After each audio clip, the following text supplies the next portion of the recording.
with all this spiritual knowledge, who win the elections next year? Are we going to have another president in Zimbabwe? Okay, I always say, me, I'm not a politician.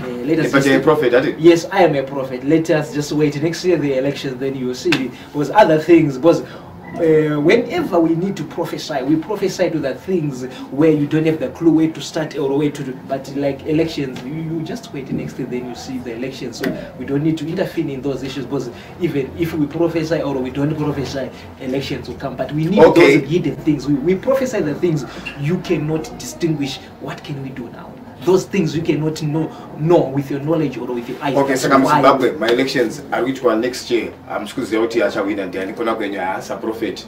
Moko wanna say my elections are next year. About that is Rangu, and no, we never discussed it about it with I started discuss but what can discuss, I will reveal something. But can now that's that. What's I'm telling politics? Yeah, we are not we don't normally interfere in the earthly things. We interfere in the spiritual things. We concentrate within the spiritual things, not the earthly things like politics and everything. Let politics belongs to politics. There are words in the Bible which say that all authority has been established by God.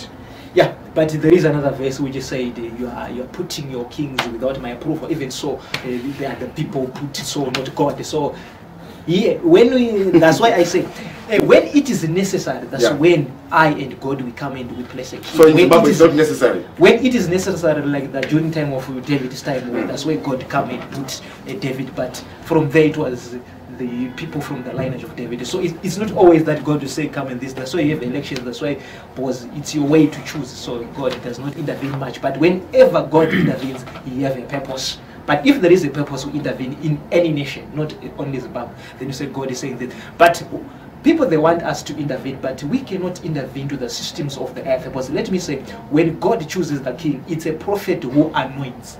But whenever you choose your leader of a party, it's no longer us to intervene, because in the Bible is the God who says go and anoint this one. So it's me who must anoint the candidate. So if I don't anoint the candidate, how can I intervene? Also in Zimbabwe, job and anoint the candidate.